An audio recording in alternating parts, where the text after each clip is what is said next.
আপা আপনি আসুন আপা। সূর্য কোথায়? ও তো বাসেনি, আপনি ভেতরে আসুন।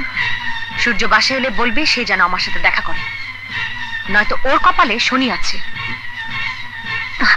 আপা আপা আপনার সাথে আমার কথা আছে, আপনি ভেতরে আসুন প্লিজ। তুমি আমার হাত ছেড়ে দাও। না আপা, আমার কথা না শুনে আপনি যেতে পারবেন না। হাত ছাড়ো বলছি। জি না, আমি ছাড়বো না। ছেড়ে দাও বলছি। না।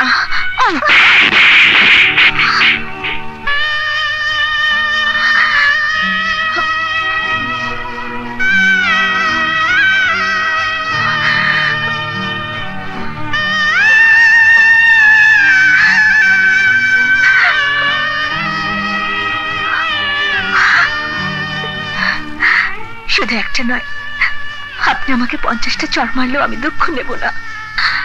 আপনার মনের অবস্থা আমি বুঝি আপা। তাছাড়া মেহমান যদি শত্রু হয়, তবু অন্তত এক গ্লাস পানি না খাইয়ে তাকে বিদায় দিতে নেই।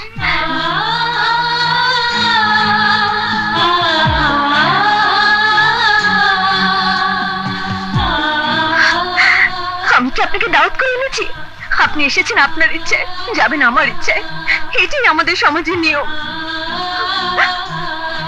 আসুন আপা, এক গ্লাস পানি হলো মুখে দেবেন, তারপর যাবেন। আসুন আসুন।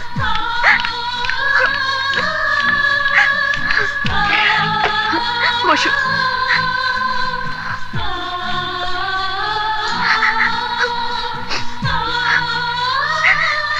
চাকরানি বলে আমার উপর সবার এত ক্ষোভ। আমিও যদি হতাম আপনার মতো কোনো ব্যারিস্টার কিংবা বিচারপতির মেয়ে, তাহলে হয়তো আপনি আমার গালে চড় মারার সাহস পেতেন না। কিন্তু চাকরানি হয়তো কেউ জন্ম নেয় না, মানুষই সব মানুষ জন্ম নেয়।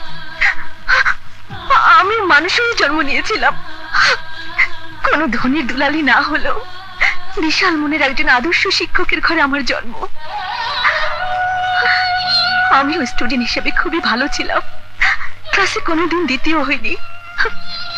কিন্তু ভাগ্য দোষে আজ হয়ে গেছি চাকরানি, মানুষের চরম অবহেলার পাত্র।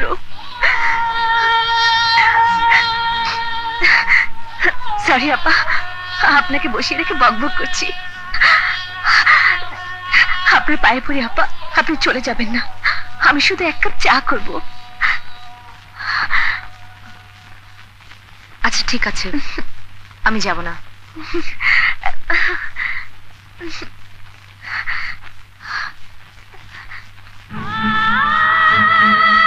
কোনো ধনী দুলালি না হলেও বিশাল মনের একজন আদর্শ শিক্ষকের ঘরে আমার জন্ম।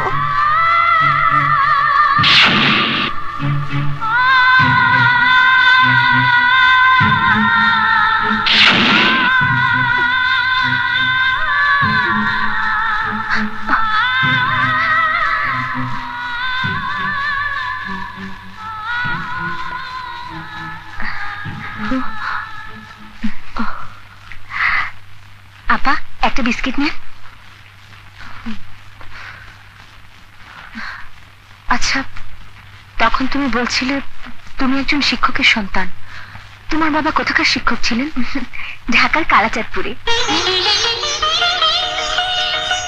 তোমার বাবার নাম কি? মোহাম্মদ আব্দুল সাত্তার, সবাই চিনত সাত্তার মাস্টার বলে।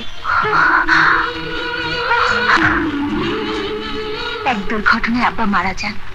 আব্বার সাথে বড় আপু ছিল, তার লাশের সন্ধান পাওয়া যায়নি।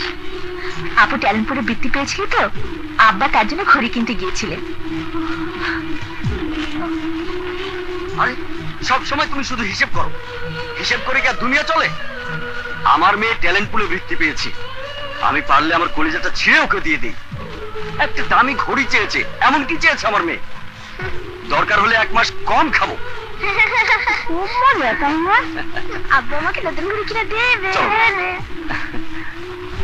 আপু টাটা, বাই বাই।